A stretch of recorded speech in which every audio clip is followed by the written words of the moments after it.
أنت الرحمن يا الله، أنت الرحيم يا الله، أنت السلام يا الله، أنت العزيز يا الله، أنت القدوس يا الله، أنت الجبار يا الله.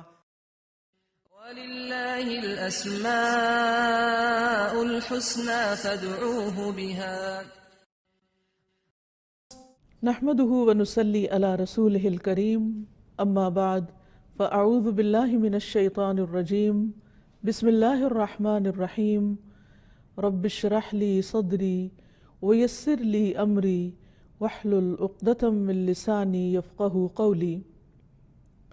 ناظرین، پروگرام اللہ کے خوبصورت نام کے ساتھ آپ کی خدمت میں حاضر ہیں۔ آج ہم اللہ سبحانہ وتعالیٰ کے نام القدوس کے بارے میں بات کریں گے۔ قدوس جو نہایت پاکیزہ ہے، ہر نقص سے، ہر عیب سے، ہر کمی سے، ہر طرح کے شرک سے، ہر طرح کی خطا اور نسیان سے، وہ جو اپنی ذات میں بابرکت ہے، عظیم ہے، اسی کے آگے زمین و آسمان کی ہر چیز جھکی ہوئی ہے۔ ہمارا اس کے ساتھ کیا تعلق ہونا چاہیے، اس پر کیسا ایمان ہونا چاہیے، کیسا اعتماد ہونا چاہیے، آج ہم اس پر انشاءاللہ بات کریں گے۔ اللہ سبحانہ وتعالیٰ کی قدوسیت کا اظہار فرشتوں نے بھی کیا تھا۔ قرآن مجید میں آتا ہے، فرشتوں نے کہا وَنَحْنُ نُسَبِّحُ بِحَمْدِكَ وَنُقَدِّسُ لَكَ، ہم تیری تعریف کے ساتھ ہر عیب سے تیرا پاک ہونا بیان کرتے ہیں، تیری پاکیزگی بیان کرتے ہیں۔ تسبیح میں ہر عیب سے پاک بیان کرنا اور تقدیس میں پاکیزگی اور طہارت کا اظہار کرنا مقصود ہے۔ قدس کے معنوں میں طہارت و پاکیزگی بھی آتی ہے۔ اللہ سبحانہ وتعالی القدوس ہے، جو خود اپنی ذات میں، اپنی صفات میں، اپنے افعال میں، ہر چیز میں پاک ہے، ہر عیب سے بالا تر ہے، اور اسی طرح وہ پاک کرنے والا بھی ہے۔ جیسا کہ جنت کے لیے بھی یہ لفظ استعمال ہوتا ہے جو پاکیزگی کا مقام ہے۔ حدیث میں آتا ہے، رسول اللہ صلی اللہ علیہ وسلم نے فرمایا، جو قدرت کے باوجود شراب ترک کر دیتا ہے، اللہ تعالیٰ فرماتے ہیں کہ میں اس کو ضرور حضیرت القدس یعنی پاکیزگی کے مقام یعنی جنت کی شراب پلاؤں گا۔ اور جو ریشم کو باوجود قدرت رکھنے کے یعنی وہ خرید سکتا ہے، پہن سکتا ہے، لیکن اس کو ترک کر دیتا ہے، یا مردوں کے لیے خاص طور پر، تو میں ضرور اس کو حضیرت القدس یعنی پاکیزگی کے مقام جنت میں سے ریشم پہناؤں گا۔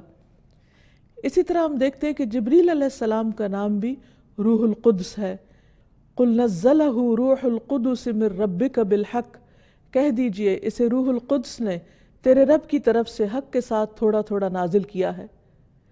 اسی طرح تقدیس کا مطلب تطہیر، پاک کرنا ہے، جیسا کہ ہم نماز میں دعا کرتے ہیں، اللہم باعد بینی و بین خطایایا کما باعدت بین المشرق والمغرب ونقنی من الخطایا کما ینقی الثوب الابید من الدنس اللہم اغسل خطایایا بالماء والثلج والبرد۔ اے اللہ، میرے اور میرے گناہوں کے درمیان ایسی دوری کر دے جیسی تو نے مشرق اور مغرب کے درمیان میں کی ہے۔ اے اللہ، مجھے گناہوں سے پاک کر دے جیسے صاف کپڑا میل کچیل سے پاک صاف کیا جاتا ہے۔ اے اللہ، میرے گناہوں کو پانی، برف اور اولوں سے دھو ڈال۔ کسی چیز کو پاک کرنے کے 3 درجے ہوتے ہیں۔ نمبر 1، اس کو دور رکھنا، دور کرنا، یعنی اس چیز سے دور کرنا جو اس کے لیے ناپاکی کا سبب ہے، گندگی کا سبب ہے۔ نمبر 2، گندگی کو ہٹا دینا، جیسے یہاں پر کہا گیا کہ مجھے گناہوں سے پاک کر دے، یعنی جس طرح میلا کپڑا پاک کیا جاتا ہے، یعنی اس کو اس سے نکال دے۔ اور تیسرا یہ ہے کہ اس کو دھونا اور صاف کرنا، میرے گناہوں کو برف سے، پانی سے اور اولوں سے دھو ڈال۔ تو اسی طرح اللہ سبحانہ وتعالیٰ سے ہم دعا کرتے ہیں کہ وہ ہمارے گناہوں کو دھو ڈالے اور ہمیں ہر طرح کے عیب اور ان چیزوں سے بچائے جو ہمارے لیے دنیا اور آخرت میں شرمندگی کا باعث بننے والے ہوں۔ اسی طرح اس لفظ کے معنی میں برکت اور خیر کثیر بھی آتا ہے، جیسے ارض مقدس کو ارض مبارکہ بھی کہا گیا ہے، یعنی وہ جگہ جہاں اللہ سبحانہ تعالیٰ نے بہت برکتیں رکھ دیں، جس کا ذکر قرآن مجید میں بھی آتا ہے، سبحان الذی اسریٰ بعبدہ لیلا من المسجد الحرام الی المسجد الاقصی الذی بارکنا حولہ، پاک ہے وہ جو رات کے ایک حصے میں اپنے بندے کو حرمت والی مسجد سے بہت دور کی اس مسجد تک لے گیا جس کے ارد گرد کو ہم نے برکت دی ہے۔ تو وہ جگہ مبارک ہے اور اس کو ارض مقدس بھی کہا گیا۔ تو تقدیس جو ہے وہ برکت کے معنوں میں بھی استعمال ہوتا ہے، یعنی اللہ سبحانہ تعالیٰ کی ذات بابرکت ہے اور برکتیں عطا کرنے والی بھی۔ قرآن مجید میں اللہ سبحانہ تعالیٰ کے اس نام کا 2 بار ذکر آیا ہے، ایک تو هو اللہ الذی لا الہ الا ہو الملک القدوس، الملک القدوس السلام المؤمن المہیمن العزیز الجبار المتکبر سبحان اللہ عما یشرکون، وہ اللہ ہی ہے جس کے سوا کوئی معبود نہیں، وہ بادشاہ ہے نہایت پاک، سلامتی والا، امن دینے والا، نگہبان، سب پر غالب، اپنی مرضی چلانے والا، بے حد بڑائی والا، پاک ہے اللہ اس سے جو وہ شریک ٹھہراتے ہیں۔ اور دوسرے سورۃ الجمعہ میں یسبح للہ ما فی السماوات وما فی الارض الملک القدوس العزیز الحکیم، آسمانوں اور زمین میں موجود تمام مخلوق اس کی تسبیح کر رہی ہے جو بادشاہ ہے، مقدس ہے، غالب ہے، حکمت والا ہے۔ یہاں ایک خاص قابل ذکر بات یہ ہے کہ دونوں جگہ پر اللہ سبحانہ تعالیٰ کا یہ نام الملک کے ساتھ آیا ہے کہ وہ حقیقی بادشاہ ہے، سب سے بڑا ہے، سارے اختیارات کا مالک ہے، لیکن اس کے ساتھ ساتھ نہایت پاکیزہ ہے اور پاکیزگی بخشنے والا ہے۔ اسی طرح احادیث میں بھی اس نام کا ذکر آتا ہے جس کا آگے جا کر ہم انشاءاللہ ذکر کریں گے۔ تو یہاں پر خاص طور پر جو چیز ہمیں سمجھنی چاہیے وہ یہ کہ انسان ہمیشہ سے اپنی فطرت میں خیر پسند ہے، اللہ سبحانہ تعالیٰ نے اس کو خیر اور بھلائی پر پیدا کیا، اس لیے انسان اپنی ذات میں اس بات کا تقاضا کرتا ہے کہ وہ کسی ایسی ہستی کو جانے جو ہر عیب سے پاک ہو۔ انسان اپنی ذات میں پرفیکشن کی تلاش میں ہوتا ہے اور وہ بندوں کے اندر یہ صفات ڈھونڈتا ہے کہ ایسے بندوں سے اس کا تعلق ہو جن کے اندر کوئی عیب نہ ہو، کوئی خطا نہ ہو، کوئی غلطی نہ ہو، کوئی کمی کوتاہی نہ ہو۔ لیکن حقیقت یہ ہے کہ یہ ساری صفات تو صرف اللہ سبحانہ تعالیٰ کے اندر ہی ہیں۔ اس لیے جب انسان کا تعلق اللہ تعالیٰ سے صحیح طور پر نہیں ہوتا، وہ اللہ تعالیٰ کو نہیں پہچانتا، تو پھر دنیا میں جب وہ صفات لوگوں کے اندر یا مخلوق کے اندر تلاش کرتا ہے تو اس کو مایوسی ہوتی ہے اور یہ چیز اس کے لیے پریشانی کا باعث بنتی ہے۔ تو اللہ سبحانہ تعالیٰ نے اپنے بندوں کو مایوس نہیں کیا، اس نے قرآن مجید میں اور نبی صلی اللہ علیہ وسلم کی زبان سے اپنا ایسا تعارف کروایا کہ جس سے ہمیں پتہ چلتا ہے کہ وہی وہ رب ہے جو ہر طرح سے پاک ہے، ہر طرح کے نقائص سے، ہر طرح کے شرک سے، ہر طرح کی کمزوریوں سے، ہر طرح کی بھول چوک سے، اور یہ صرف اسی کی ذات ہو سکتی ہے۔ اس لیے جب انسان دنیا سے پریشان ہوتا ہے اور لوگوں کی بہت سی چیزوں سے اس کو مایوسی ہوتی ہے تو پھر وہ اللہ سبحانہ تعالیٰ کی طرف رجوع کرتا ہے، اور جب انتہائی پاکیزگی کے تصور کے ساتھ اس کی طرف راغب ہوتا ہے تو حقیقی معنوں میں اس کے دامن میں پناہ لیتا ہے۔ پھر یہ کہ اللہ سبحانہ تعالیٰ بندوں کو پاک بھی کرتا ہے۔ بندہ اپنے آپ کی پاکی کتنی بھی بیان کرے لیکن اللہ سبحانہ تعالیٰ نے اسے منع بھی کیا ہے اور ایسا ممکن بھی نہیں۔ اللہ تعالیٰ فرماتے ہیں أَلَمْ تَرَ إِلَى الَّذِينَ يُزَكُّونَ أَنفُسَهُمْ بَلِ اللَّهُ يُزَكِّي مَن يَشَاءُ وَلَا يُظْلَمُونَ فَتِيلًا، کیا تم نے ان لوگوں کو نہیں دیکھا جو اپنے آپ کو پاک کہتے ہیں؟ بلکہ اللہ پاک کرتا ہے جسے چاہتا ہے۔ یعنی کوئی بھی اپنی پاکی دامن کے دعوے نہ کرے، کیونکہ ہر انسان خطا کار ہے اور اس سے غلطیاں ہوتی ہیں اور دن رات گناہ کرتا ہے انسان، تو اس لیے کوئی بھی یہ نہیں کہہ سکتا کہ میں معصوم ہوں یا میں ہر گناہ سے پاک ہوں۔ اللہ سبحانہ تعالیٰ جس کو پاک کرے اور گناہوں کے بعد جس کی توبہ قبول کر لے اور جس کی خطائیں اس سے دور کر دے، جیسے کہ ہم دعا کرتے ہیں ہر نماز میں کہ اللہ تعالیٰ تو ہماری خطاؤں کو دھو ڈال، تو جب انسان اپنی ان خطاؤں کے دھونے کی اللہ سبحانہ تعالیٰ سے دعا کرتا ہے تو اللہ تعالیٰ ہی اس کو پاک کرتا ہے اور پھر نتیجتاً اس کو آخرت کی پکڑ سے بچاتا ہے۔ پھر یہ بات بھی یاد رہے کہ جو اللہ تعالیٰ کی پاکی بیان کرے گا اللہ تعالیٰ اس کو پاک کرے گا۔ ابو برزہ اسلمی کہتے ہیں کہ رسول اللہ صلی اللہ علیہ وسلم اپنے آخری ایام میں جب کسی مجلس سے اٹھتے تو یہ کلمات کہتے، سبحانک اللہم و بحمدک اشہد ان لا الہ الا انت استغفرک و اتوب الیک۔ تو ایک آدمی نے آپ سے پوچھ لیا کہ اے اللہ کے رسول صلی اللہ علیہ وسلم، آپ آج کل وہ کلمات کہتے ہیں جو آپ نے پہلے کبھی نہیں کہے۔ آپ نے فرمایا یہ اس چیز کے کفارے کے لیے ہے جو مجلس میں ہو جاتی ہے۔ جیسا کہ سب جانتے ہیں کہ جب بھی کچھ لوگ اکٹھے ہو کر بیٹھتے ہیں تو ضروری نہیں کہ اس مجلس میں کوئی خطا نہ ہو، کوئی غلطی نہ ہو، اور بعض اوقات انسان جب کسی مجلس سے اٹھتا ہے تو ایک بوجھل دل کے ساتھ بھی اٹھتا ہے۔ جب انسان بات چیت میں مشغول ہوتا ہے یا ہنسی مذاق میں یا ایک دوسرے کے ساتھ کسی بھی قسم کی گفتگو میں، تو اس وقت اس کو پتہ نہیں چلتا، لیکن اٹھنے کے بعد اس مجلس کے ختم ہونے کے بعد بعض اوقات دل پر بوجھ سا رہ جاتا ہے۔ تو ایسے میں اللہ سبحانہ وتعالیٰ نے یہ دعا سکھا دی کہ اگر کوئی شخص یہ چاہے کہ وہ ایسی تمام چیزوں سے جو بھول چوک کے ساتھ ہوئی ہوں یا بندوں کے حقوق کے معاملے میں اس سے کوئی کمی کوتاہی ہو گئی ہو، تو وہ وہاں سے اٹھنے سے پہلے ہی اپنے آپ کو صاف کر لے اور اللہ سبحانہ وتعالیٰ سے بخشش کی دعا کر لے۔ پھر اسی طرح جو دوسروں پر ظلم نہیں کرتا اللہ سبحانہ وتعالیٰ اس کو پاک کرتے ہیں، کیونکہ اللہ سبحانہ وتعالیٰ خود پاک ہیں اور پاکیزگی کو پسند کرتے ہیں۔ اللہ سبحانہ وتعالیٰ ہر شرک سے بھی پاک ہے، اس کا کوئی شریک نہیں، اور پھر اس کے لیے لوگوں نے، انسانوں نے جتنے بھی قسم کے انداد یا شرکاء بیان کیے ہیں، اللہ سبحانہ وتعالیٰ ان سب سے بھی پاک ہے۔ جیسے قرآن مجید میں آتا ہے وَجَعَلُوا لِلَّهِ شُرَكَاءَ الْجِنِّ وَخَلَقَهُمْ وَخَرَقُوا لَهُ بَنِينَ وَبَنَاتٍ بِغَيْرِ عِلْمٍ سُبْحَانَهُ وَتَعَالَى عَمَّا يَصِفُونَ بَدِيعُ السَّمَاوَاتِ وَالْأَرْضِ أَنَّىٰ يَكُونُ لَهُ وَلَدٌ وَلَمْ تَكُن لَهُ صَاحِبَةٌ وَخَلَقَ كُلَّ شَيْءٍ وَهُوَ بِكُلِّ شَيْءٍ عَلِيمٌ۔ ان لوگوں نے جنوں کو اللہ کا شریک بنا دیا، حالانکہ اللہ ہی نے ان کو پیدا کیا ہے۔ تو جس کو اللہ نے خود پیدا کیا وہ اللہ تعالیٰ کا شریک تو نہیں ہو سکتا۔ پھر بغیر علم کے اللہ کے لیے بیٹے اور بیٹیاں گھر ڈالے۔ جو کچھ یہ لوگ بیان کرتے ہیں اللہ اس سے پاک اور بہت بلند ہے۔ پھر اسی طرح ایک اور جگہ پر فرمایا قُلْ إِنْ كَانَ لِلرَّحْمَنِ وَلَدٌ فَأَنَا أَوَّلُ الْعَابِدِينَ سُبْحَانَ رَبِّ السَّمَاوَاتِ وَالْأَرْضِ رَبِّ الْعَرْشِ عَمَّا يَصِفُونَ۔ آپ ان سے کہیے کہ اگر رحمان کا کوئی بیٹا ہوتا تو سب سے پہلے میں اس کی عبادت کرنے والا ہوتا۔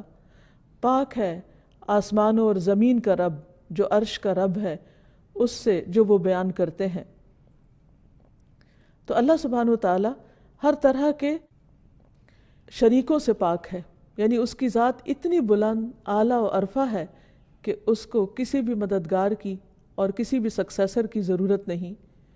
پھر اللہ سبحانہ وتعالیٰ ہر طرح کے نقص اور کمی سے پاک ہے، جیسے موت سے پاک ہے۔ قرآن مجید میں آتا ہے وَتَوَكَّلْ عَلَى الْحَيِّ الَّذِي لَا يَمُوتُ، اس ذات پر بھروسہ کیجئے، اس ذات پر اپنا اعتماد رکھیے جو ہمیشہ سے زندہ ہے اور اسے کبھی موت نہیں آئے گی۔ انسان چونکہ اپنی ذات میں کمزور ہے، انسان محتاج ہے، اس لیے وہ چاہتا ہے کہ وہ کسی ایسے سہارے کو پکڑے، اپنی مشکلات میں کسی ایسے کو تھامے کہ جو واقعی اس کو سہارا دینے والا ہو اور وہ کبھی ختم نہ ہو۔ انسان جب انسانوں کے اندر ایسے سہارے تلاش کرتا ہے، انسانوں کے اندر ایسے مددگار چاہتا ہے، تو ظاہر ہے کہ انسان تو کمزور ہے۔ دنیا کی ہر چیز فنا ہونے والی ہے، اس لیے انسان اگر ان میں سے کسی بھی چیز کے اوپر بھروسہ کرتا ہے تو وہ ایک نہ ایک دن سب ختم ہونے والے ہیں۔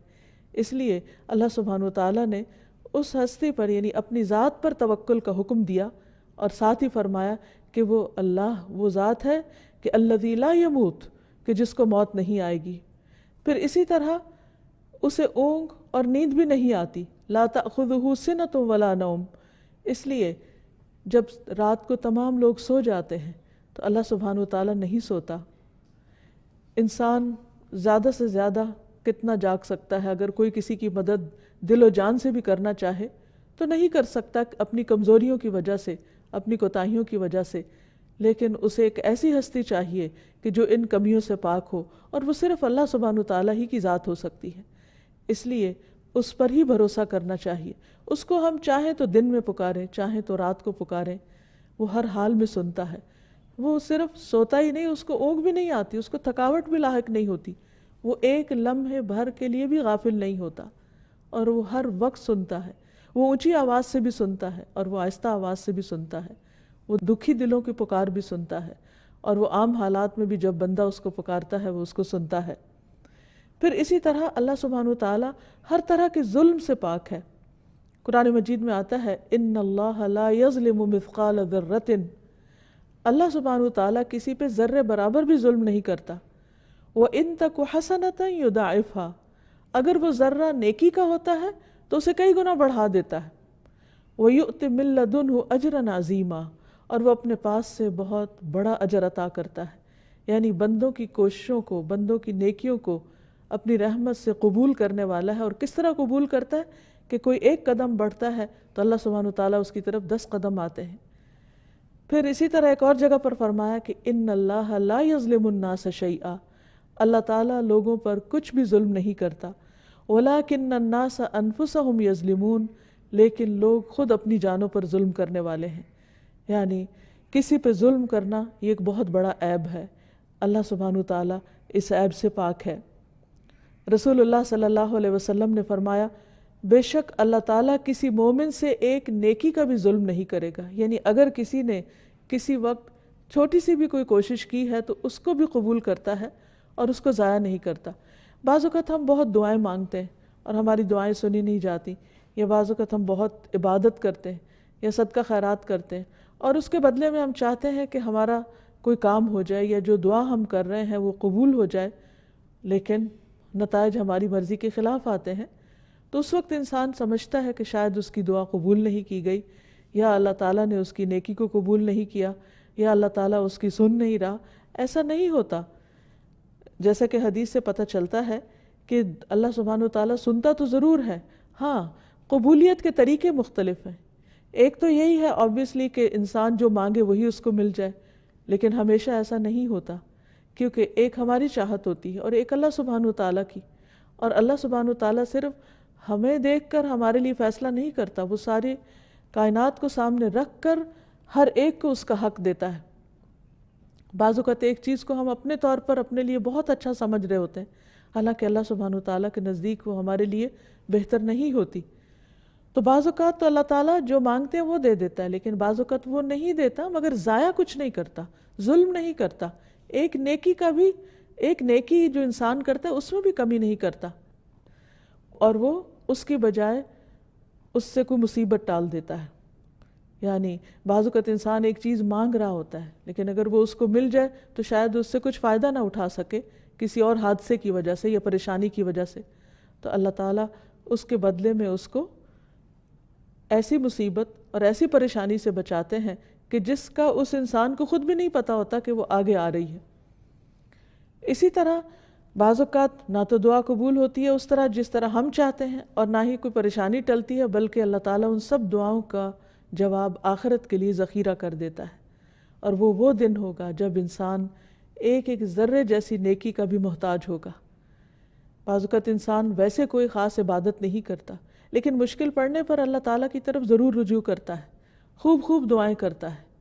اب اللہ تعالیٰ کو پتہ ہے کہ اس بندے کا آخرت کے لیے اپنا خزانہ خالی ہے، اس کے پاس وہ اعمال نہیں ہیں کہ جو اسے کل کام آنے والے ہیں، اور وہ اس کی طرف توجہ بھی نہیں دے رہا، مثلا نماز ہی نہیں پڑھ رہا، یا کوئی اور اچھے کام جو اللہ تعالیٰ نے اس سے کہے وہ کر ہی نہیں رہا۔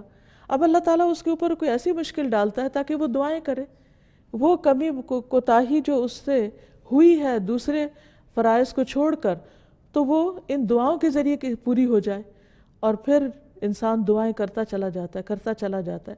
ان دعاؤں کی برکت سے اس کے اعمال کی اصلاح بھی ہوتی، اس کا دل نرم ہوتا ہے، کیونکہ مشکلات انسان کے اندر ایک نرمی پیدا کرتی ہیں۔ جب وہ دل کی نرمی آتی ہے تو پھر انسان اور اللہ تعالیٰ کی طرف رجوع کرتا ہے۔ بعض اوقات انسان عیش و عشرت میں، آرام میں، سکون میں، خوشحالی میں اللہ کی طرف راغب نہیں ہوتا، لیکن جب اس کے اوپر کوئی تکلیف آتی ہے تو ضرور اللہ کو پکارتا ہے، اور جب وہ اللہ تعالیٰ کو پکارتا ہے تو اللہ کے قریب ہوتا ہے، اور اللہ تعالیٰ اپنے بندے پر شفقت کرتے ہوئے، مہربانی کرتے ہوئے یہ چاہتا ہے کہ بندہ اس کی طرف راغب ہو، اور انسان سمجھتا ہے کہ شاید یہ تکلیف اللہ کی ناراضگی کا سبب ہے، حالانکہ یہ بلیسنگ ان ڈسگائز ہوتا ہے کہ اللہ تعالیٰ تکلیف میں ڈال کے بندے کی بھلائی چاہ رہا ہوتا ہے کہ وہ پلٹ آئے. اور جیسے ایک اور روایت میں آتا ہے کہ بعض اوقات انسان کے اعمال ایسے نہیں ہوتے کہ جو اسے ایک خاص مقام تک پہنچا سکیں، تو اللہ تعالیٰ انسان کو کسی آزمائش میں مبتلا کرتا ہے تاکہ وہ اس آزمائش میں صبر کر کے اور دعا کر کے اس درجے تک پہنچ جائے جس پر اللہ تعالیٰ اس کو پہنچانا چاہتا ہے. اس لیے انسان اگر اللہ تعالیٰ پر اعتماد کرے کہ اس کے ہر حال میں خیر ہے، اس کے اللہ تعالیٰ کے ہر فیصلے میں بھلائی ہے، اور بظاہر اگر نظر نہ بھی آ رہا ہو تو بھی جب یہ انسان سمجھ لیتا ہے کہ اللہ تعالیٰ پاک ہے، ہر عیب سے پاک ہے، ہر ظلم سے پاک ہے، تو پھر اسے اللہ کے فیصلوں کا یقین آنے لگتا ہے. پھر وہ اللہ تعالیٰ پر اپنے اعتماد کو بڑھا دیتا ہے، اور پھر اللہ تعالیٰ ہر طرح کے جھوٹ سے بھی پاک ہے. جیسے قرآن مجید میں آتا ہے وَمَنْ أَصْدَقُ مِنَ اللَّهِ حَدِيثًا، اور اللہ سے زیادہ بات میں کون سچا ہے. یعنی اللہ تعالیٰ کی بات سب سے سچی ہے. اگر اللہ تعالیٰ نے کسی بات پر اجر کا وعدہ کیا ہے تو وہ ضرور دے گا. اس لیے اللہ تعالیٰ پر اعتماد میں ہی انسان کے لیے خیر و بھلائی ہے، کیونکہ نبی صلی اللہ علیہ وسلم نے فرمایا اللہ تعالیٰ کسی مومن سے ایک نیکی کا بھی ظلم نہیں کرتا، یعنی ایک نیکی کا بھی حق نہیں مارتا. دنیا میں اس کا بدلہ اس کو عطا کیا جائے گا اور آخرت میں بھی اس کو جزا دی جائے گی. یعنی بعض اوقات ہم چاہتے ہیں کہ ہمیں کسی مخصوص شکل میں بدلہ ملے، لیکن اللہ تعالیٰ کے ہاں اس سے بہتر راستہ کوئی اور ہوتا ہے جس کے ذریعے وہ اس کو بدلہ دینا چاہتا ہے، مگر ہم اس کو نہیں سمجھ رہے ہوتے. اور اس کے برعکس کافر کو دنیا میں ہی بدلہ دے دیا جاتا ہے ان نیکیوں کا جو وہ اللہ کے لیے کرتا ہے، یہاں تک کہ جب آخرت میں فیصلہ ہوگا تو وہاں اس کے لیے کوئی نیکی نہ ہوگی جس کا اسے بدلہ دیا جائے. پھر اسی طرح اللہ سبحانہ وتعالیٰ اپنے وعدوں کی خلاف ورزی بھی نہیں کرتے، یعنی اس کے اندر یہ عیب بھی نہیں ہے. قرآن مجید میں آتا ہے وعد اللہ حقا ومن اصدق من اللہ قیلا، اللہ کا وعدہ سچا ہے اور اللہ سے زیادہ بات میں کون سچا ہو سکتا ہے. اس لیے انسان کو اس بات پر یقین رکھنا چاہیے کہ میرا رب اپنے وعدوں میں چونکہ سچا ہے، اس لیے اس کے وعدے پر اعتبار کرتے ہوئے جو اس کا حکم ہے میں اس کو مان لوں تو اس میں میرے لیے خیر اور بھلائی ہی ہے. اب دیکھیے ایک بندے کی نظر ہے جو کسی چیز کو اپنے لیے خیر و بھلائی سمجھتی ہے، اور ایک اللہ سبحانہ و تعالیٰ کی نظر ہے جو بندے کے لیے بھلائی کو کسی اور چیز میں سمجھتا ہے. تو اب اس میں کہاں بندہ اور کہاں رب، کہاں ہماری عقل اور کہاں اللہ سبحانہ و تعالیٰ جو ہر عیب اور کمی سے پاک ہے، کس کی بات زیادہ سچی ہو سکتی ہے، کس کا وعدہ زیادہ سچا ہو سکتا ہے. تو اصل ضرورت اس چیز کی ہے کہ انسان اس پر اعتماد کرتے ہوئے اس کی طرف رجوع کرتا رہے. پھر یہ ہے کہ اللہ سبحانہ و تعالیٰ بھول چوک سے بھی پاک ہے. بندے بعض اوقات بہت سنسیئرلی اور بہت خیرخواہی کے ساتھ کسی کام کے کرنے کا آپ سے وعدہ کرتے ہیں، لیکن بعض اوقات بھول جاتے ہیں. اللہ سبحانہ و تعالیٰ نہیں بھولتا. قرآن مجید میں آتا ہے لا یضل ربی ولا ینسا، میرا رب نہ بھٹکتا ہے اور نہ بھولتا ہے، وہ اس کمی سے پاک ہے. اس لیے بندے کو ہمیشہ اس پر اعتماد کرنا چاہیے کہ اگر اس کی دعا نہیں سنی جا رہی یا اس کی دعا قبول نہیں ہو رہی تو اس میں اس کے لیے خیر و بھلائی ہے. اللہ تعالیٰ بھولے نہیں ہیں، وہ ضرور اس کا بدلہ اس کو دیں گے. پھر اسی طرح اللہ تعالیٰ فقر اور بخل سے بھی پاک ہے.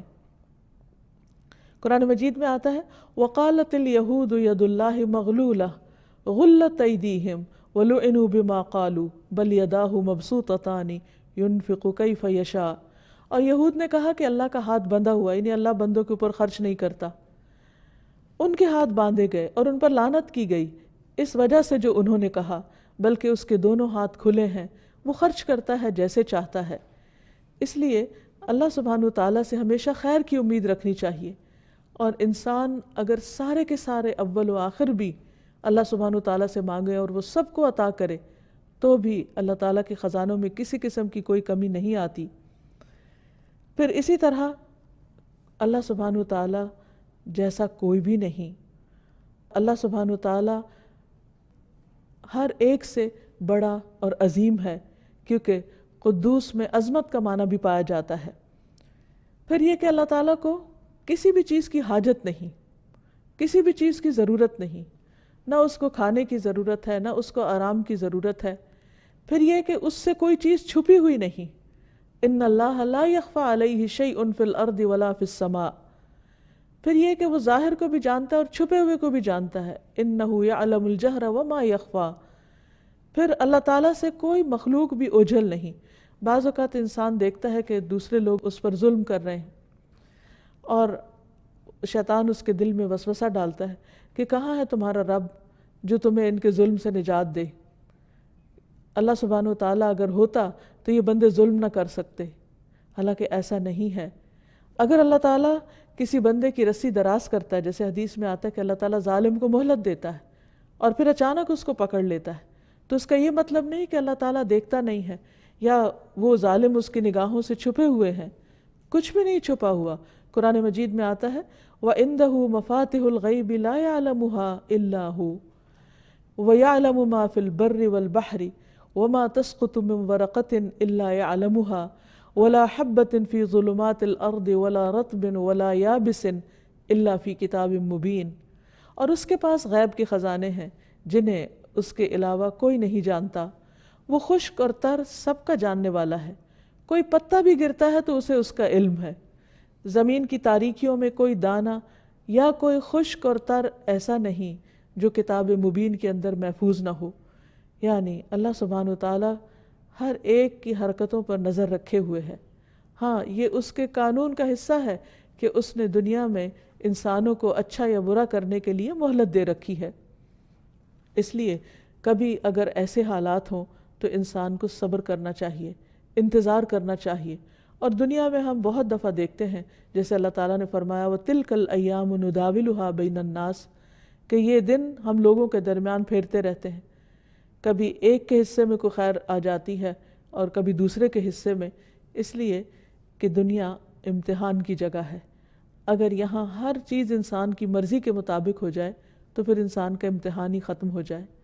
بعض اوقات اللہ سبحانہ وتعالیٰ انسان کو نعمتیں دے کر آزماتا ہے اور بعض اوقات اس سے نعمتیں واپس لے کر آزماتا ہے، اور دونوں ہی حال امتحان کے ہیں. ہم عام طور پر یہ سمجھتے ہیں کہ شاید تکلیف کی حالت امتحان کی ہے اور نعمت کی نہیں، جبکہ دونوں ایکولی امتحان ہیں. ایک حالت میں یا دوسری حالت میں ہمارا اللہ سبحانہ وتعالیٰ کے ساتھ کیسا تعلق رہا. پھر یہ کہ القدوس جو ہر عیب سے پاک ہے وہ کبھی غافل بھی نہیں ہوتا. قرآن مجید میں آتا ہے وَمَا اللَّهُ بِغَافِلٍ عَمَّا تَعْمَلُونَ اللہ اس سے ہرگز غافل نہیں جو بھی تم کر رہے ہو. یعنی نعمتوں کی حالت میں جو کچھ کر رہے ہو یا نعمتوں کے جانے پر جو کچھ کر رہے ہو، تمہارے ریاکشنز، تمہاری باتیں، تمہاری سوچیں، تمہارے معاملات، تمہارا طریقہ زندگی، سب کا سب اللہ سبحانہ وتعالیٰ کے علم میں ہے. پھر یہ ہے کہ اللہ سبحانہ وتعالیٰ بندوں کی ناقدری نہیں کرتا. یعنی اگر ایک شخص دنیا میں تکلیف اٹھا رہا ہے اور وہ اسٹرگل کر رہا ہے اپنے حالات کو بہتر بنانے کے لیے اور اس کے ساتھ ساتھ اپنی آخرت کی بھی فکر کر رہا ہے، تو ایسا نہیں کہ اللہ تعالیٰ اس سے غافل ہے اور وہ اس کی کوششوں کا قدردان نہیں. اللہ تعالیٰ فرماتے ہیں وَمَنْ أَرَادَ الْآخِرَةَ وَسَعَى لَهَا سَعْيَهَا وَهُوَ مُؤْمِنٌ فَأُولَئِكَ كَانَ سَعْيُهُمْ مَشْكُورًا اور جس نے آخرت کا ارادہ کیا اور اس کے لیے کوشش کی جو اس کے لائق کوشش ہے، جبکہ وہ مومن ہو، تو یہی لوگ ہیں جن کی کوشش کی ہمیشہ سے قدر ہوئی ہے. یعنی ایمان کے ساتھ انسان جو بھی کوشش کرے چھوٹی یا بڑی، اللہ سبحانہ وتعالیٰ اس کا قدردان ہے. پھر یہ بھی یاد رہے کہ اللہ تعالیٰ بلا وجہ کسی کو نہیں پکڑتا، یعنی بلا وجہ کسی پر عذاب نہیں بھیجتا کیونکہ وہ ظالم نہیں ہے. پھر یہ بھی یاد رہے کہ اللہ تعالیٰ کسی کا محتاج نہیں، اسے بندوں کے اعمال نہیں چاہیے. بعض اوقات ایسا ہوتا ہے کہ جب ہم پر کوئی مشکل آتی ہے تو ہم اس وقت اپنی عبادت میں اضافہ کر دیتے ہیں. ہاں، یہ تو ضرور ہے کہ اللہ تعالیٰ کو راضی کرنے کے لیے انسان کو کرنا چاہیے، لیکن اگر کوئی یہ سمجھے کہ نعوذ باللہ اللہ تعالیٰ کو بندوں کے کسی عبادت کی ضرورت پیش آ گئی ہے تو اس لیے اس نے بندوں کے رزق میں کمی کی یا کسی اور چیز میں تاکہ وہ اپنی عبادت کے ذریعے اللہ کو راضی کر کے وہ کمی دور کروا سکے، تو ایسا نہیں ہے. اللہ سبحانہ وتعالیٰ کو کسی کا کچھ بھی عمل، کوئی بھی عبادت نہیں چاہیے. ہاں، اگر انسان صبر کرتا ہے تو اپنی ذات کے لیے، کوشش کرتا ہے تو اپنے فائدے کے لیے، شکر کرتا ہے تو اپنے لیے. ارشاد باری تعالیٰ ہے وَمَن يَشْكُرْ فَإِنَّمَا يَشْكُرُ لِنَفْسِهِ وَمَن كَفَرَ فَإِنَّ اللَّهَ غَنِيٌّ حَمِيدٌ کہ جو شکر ادا کرتا ہے وہ اپنے ذات کے لیے شکر ادا کرتا ہے، یعنی اس کی یہ شکر گزاری اس کو خود فائدہ دے گی۔ یعنی ہم جو بھی عبادت کرتے ہیں یا جو بھی اللہ سبحانہ وتعالیٰ کا ذکر کرتے ہیں یا اس کی نعمتوں پر اس سے راضی ہوتے ہیں، اس سے محبت کرتے ہیں، تو اس سارے کا فائدہ کچھ بھی اللہ تعالیٰ کو نہیں، بلکہ اللہ تعالیٰ ہمارے لیے ان سارے اعمال کو گن گن کر رکھ رہا ہے، اور دنیا میں بھی اس کا فائدہ دیتا ہے اور آخرت میں بھی دے گا۔ اسی طرح اگر انسان اللہ تعالیٰ کی عبادت میں تھک رہا ہے یا کوشش کر رہا ہے تو اس کا فائدہ بھی خود انسان کو پہنچنے والا ہے۔ وَمَنْ جَاهَدَ فَإِنَّمَا يُجَاهِدُ لِنَفْسِهِ، اور جو جہاد کرتا ہے، جد و جہد کرتا ہے، اپنے ہی فائدے میں کرتا ہے۔ إِنَّ اللَّهَ لَغَنِيٌّ عَنِ الْعَالَمِينَ، اللہ سارے جہان والوں سے بے نیاز ہے۔ پھر اسی طرح یہ ہے کہ اللہ سبحانہ وتعالیٰ اس سے بھی پاک ہے کہ کوئی اس کا نقصان کرے یا اس کو کسی قسم کی کوئی اذیت پہنچا سکے۔ اللہ تعالیٰ فرماتے ہیں وَلَا يَحْزُنْكَ الَّذِينَ يُسَارِعُونَ فِي الْكُفْرِ إِنَّهُمْ لَن يَضُرُّوا اللَّهَ شَيْئًا، اور وہ لوگ تجھے غمزدہ نہ کریں جو کفر میں جلدی کر رہے ہیں، بھاگ دوڑ کر رہے ہیں، بے شک وہ اللہ کو کچھ بھی نقصان نہیں دے سکتے۔ تو یہ ہے اللہ سبحانہ وتعالیٰ کی پاکیزگی اور بلندی اور اس کا ہر عیب سے، ہر کوتاہی اور ہر کمی سے پاک ہونا۔ جب ہم یہ جان لیں کہ ہمارا رب ایسا ہے تو پھر ہمیں اس کی طرف اور تیزی کے ساتھ آگے بڑھنا چاہیے، اس پر بھروسہ کرنا چاہیے، اس کا دامن تھام لینا چاہیے اور اس سے خوب خوب دعائیں کرنی چاہیے۔ رسول اللہ صلی اللہ علیہ وسلم اللہ سبحانہ وتعالیٰ کے اس نام کے ساتھ خاص طور پر اپنے رکوع اور سجدے میں دعا کیا کرتے تھے، سبوح قدوس رب الملائکۃ والروح، سبوح قدوس رب الملائکۃ والروح، کہ اللہ تعالیٰ بہت پاک ہے، وہ ہستی کہ جس کی بہت زیادہ تسبیح کی جانی چاہیے اور جو ہر عیب اور ہر نقص سے پاک ہے، جو ملائکہ روح کا رب ہے۔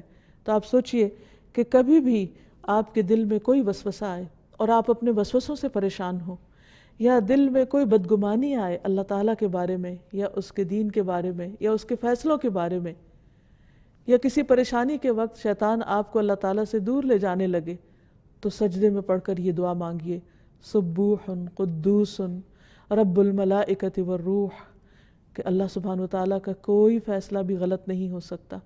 اللہ سبحانہ وتعالیٰ ظلم نہیں کرتا، وہ کسی پر زیادتی نہیں کرتا، وہ اپنے وعدوں میں سچا ہے، وہ میرے حال سے غافل نہیں ہے۔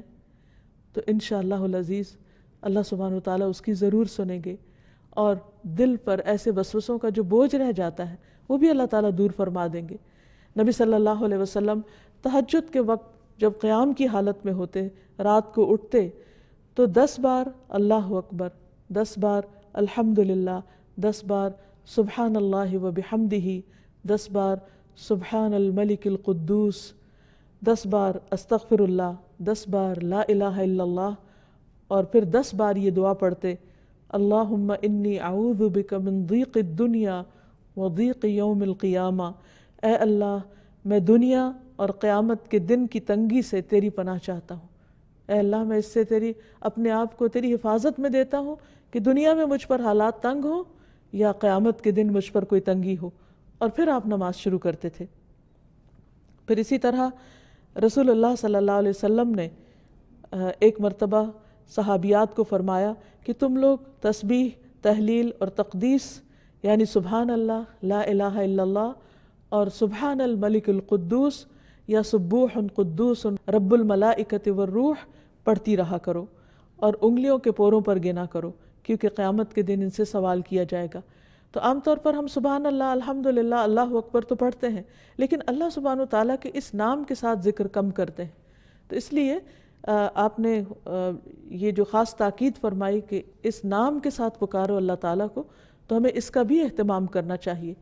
رکوع اور سجدے کی حالت کے علاوہ چلتے پھرتے، اٹھتے بیٹھتے، جب دل گھبرانے لگے اور دل پر یہ بوجھ آنے لگے کہ اللہ سبحانہ وتعالیٰ شاید میرے ساتھ ظلم کر رہا ہے یا مجھ سے ناراض ہے، تو فوراً تصور میں لائیں کہ نہیں، وہ القدوس ہے، وہ کبھی ظلم نہیں کرتا اور وہ اس کا کوئی فیصلہ کبھی غلط ہو ہی نہیں سکتا۔ تو انشاءاللہ وہ دل کا بوجھ ہٹ جائے گا۔ پھر اسی طرح یہ ہے کہ عام حالات میں بھی اللہ سبحانہ و تعالیٰ کی تعریف اور تسبیح کرتے رہنا چاہیے، اور اپنے خیالات کو، اپنے عقائد کو ہر طرح کے شرک کی نجاست سے پاک رکھنا چاہیے، اور اپنے تمام اعمال کو اللہ کے لیے خالص کرنا چاہیے۔ یعنی جس طرح اللہ سبحانہ و تعالیٰ پاک ہے تو وہ پاک چیز کو ہی قبول کرتا ہے، تو ہمیں اپنی جسمانی، روحانی، ذہنی اور سوچوں تک کی صفائی اور اپنی نیت کی بھی صفائی رکھنی چاہیے۔ رسول اللہ صلی اللہ علیہ وسلم نے فرمایا، لوگوں اپنے اعمال کو اللہ کے لیے خالص کرو، کیونکہ اللہ تعالیٰ خالص عمل ہی قبول کرتا ہے، کیونکہ وہ پاک ہے، پاکیزہ چیزیں قبول کرتا ہے۔ اسی طرح ہمیں اپنے دلوں کی بھی صفائی کرنی چاہیے، اپنے دلوں کو بھی پاک کرنا چاہیے ہر طرح کے حسد سے، بغض سے، نفرت سے، اور بندوں کے بارے میں بدگمانی سے، اور خود اللہ سبحانہ وتعالیٰ اور اس کے رسولوں اور اس کے فرشتوں کے بارے میں بھی بدگمانی سے، اور طرح طرح کے گناہوں سے، کیونکہ جب انسان کے دل پر گناہ چھا جاتے ہیں تو اس کا دل زنگ آلود ہو جاتا ہے۔ پھر اسی طرح اپنے آپ کو ہمیں اخلاقی برائیوں جیسے جھوٹ، غیبت، طعنہ زنی اور اسی طرح کی اور ایسی قبیح زبان کی خرابیوں سے بھی محفوظ رکھنا چاہیے، تاکہ وہ اللہ سبحانہ وتعالیٰ کی ناراضگی کا سبب نہ بنے۔ بعض اوقات انسان ایک کلمہ زبان سے ایسا نکالتا ہے جس کی وجہ سے وہ جہنم میں اوندھے منہ گرا دیا جاتا ہے، اور اس کی ساری زندگی کی نیکیاں ضائع ہو جاتی ہیں، کیونکہ اللہ سبحانہ وتعالیٰ پاک ہے اور اس کی پاکیزگی کا معیار بہت بلند ہے۔ اسے اپنے بندوں سے کسی بھی قسم کی نجاست اور گناہ جو ہے وہ پسند نہیں۔ اسی طرح یہ کہ عبادت میں جسمانی طہارت اور لباس کی طہارت کا بھی خیال رکھنا چاہیے، وضو اور غسل کے ذریعے طہارت کا اہتمام کرنا چاہیے۔ پھر مال میں پاکیزگی اختیار کرنی چاہیے، حلال طریقوں سے کمانا چاہیے، اور اس مال کی زکوٰۃ بھی ادا کرنی چاہیے۔ تو اللہ سبحانہ وتعالی ہمیں اس بات کی توفیق دے کہ ہم اس کے اس مقام کو سمجھیں اور اپنی زندگی میں بھی پاکیزگی لانے کی کوشش کریں۔